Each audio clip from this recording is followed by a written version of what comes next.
आश्विन महिन्यातील त्रयोदशीला धनत्रयोदशी साजरी केली जाते.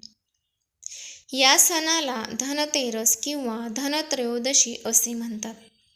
या दिवशी वैद्य धन्वंतरी याचा जन्म झाला. हा दिवस दिवाळी सुरू होण्यापूर्वी असतो. भारतीय संस्कृतीत आरोग्याला अधिक महत्त्व दिले जाते. आरोग्याला संपत्तीसोबतचे स्थान दिल्यामुळे नेहमी आरोग्य धनसंपदा असे म्हटले जाते. त्यामुळे दिवाळीत धनत्रयोदशीला महत्त्व देण्यात आले आहे. जाणून घेऊया याबद्दल. पौराणिक कथेनुसार धन्वंतरी हा भगवान विष्णूचा अवतार मानण्यात आला आहे. असे म्हटले जाते की समुद्र मंथनाच्या वेळी तो अमृताचा घागर घेऊन समुद्रातून बाहेर पडला होता. धन्वंतरी ही देवता म्हणून पूजली जाते. यामुळे आरोग्य, औषधाचे ज्ञान आणि दीर्घायुष्य प्रदान करते. प्राचीन काळात वैद्यकशास्त्र आयुर्वेदाशी संबंध जोडण्यात आल्यामुळे त्यांना आयुर्वेदाचे जनक म्हणून ओळखले जाते. पुराणात असे म्हटले जाते की धन्वंतरी यांची उत्पत्ती समुद्र मंथनाशी संबंधित आहे. यामध्ये देव आणि दानवांशी विविध दैवी शक्ती प्राप्त करण्यासाठी दुग्धसागर मंथन केले. समुद्र मंथनाच्या वेळी यातून अनेक गोष्टी बाहेर आल्या आणि त्यातून धन्वंतरीही एका हातात अमृताचे भांडे आणि दुसऱ्या हातात औषधी वनस्पती घेऊन समुद्रातून बाहेर पडली. असे म्हटले जाते की धन्वंतरी देव जे अमृताचे भांडे घेऊन बाहेर आले होते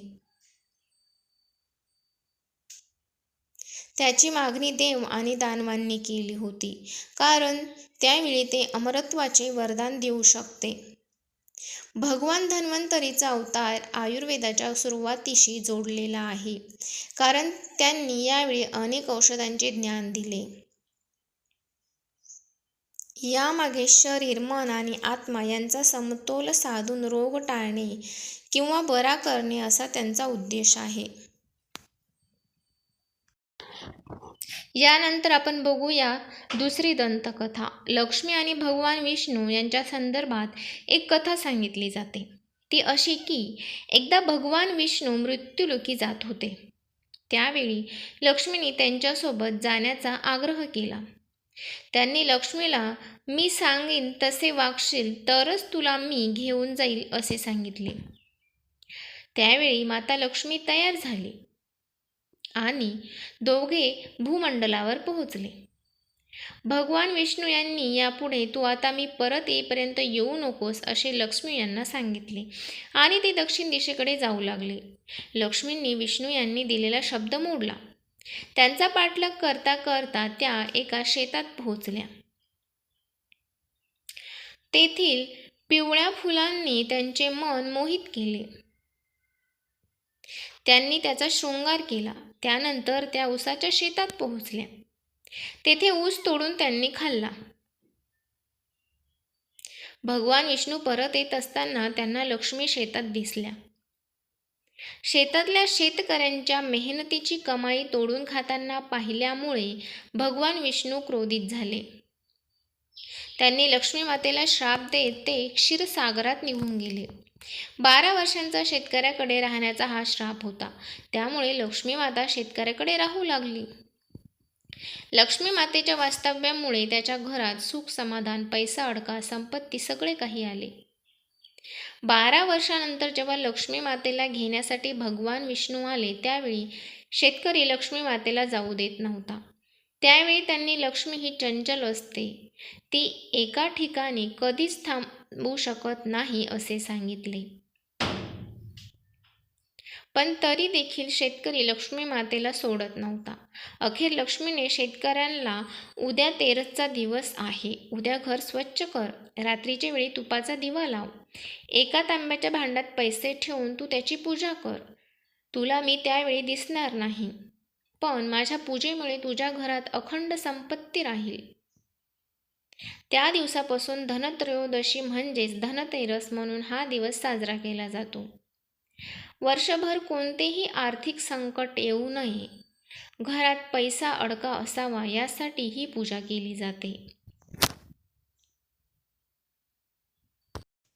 यानंतर आपण बघणार आहोत दंतकथा 3. एकदा यमराजाने एक कथा सांगितली. एक हंस नावाचा राजा शिकार करत असताना दुसऱ्या राज्याच्या सीमेत जाऊन पोहोचला.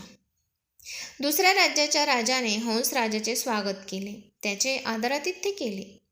त्याच दिवशी हेमराजाला पुत्र झाला. षष्टीच्या दिवशी सटवाईने येऊन त्याचे भविष्य सांगितले. राजाच्या पुत्राचा 16व्या वर्षी मृत्यू होईल, म्हणजेच लग्नाच्या 4थ्या दिवशी तो मरेल.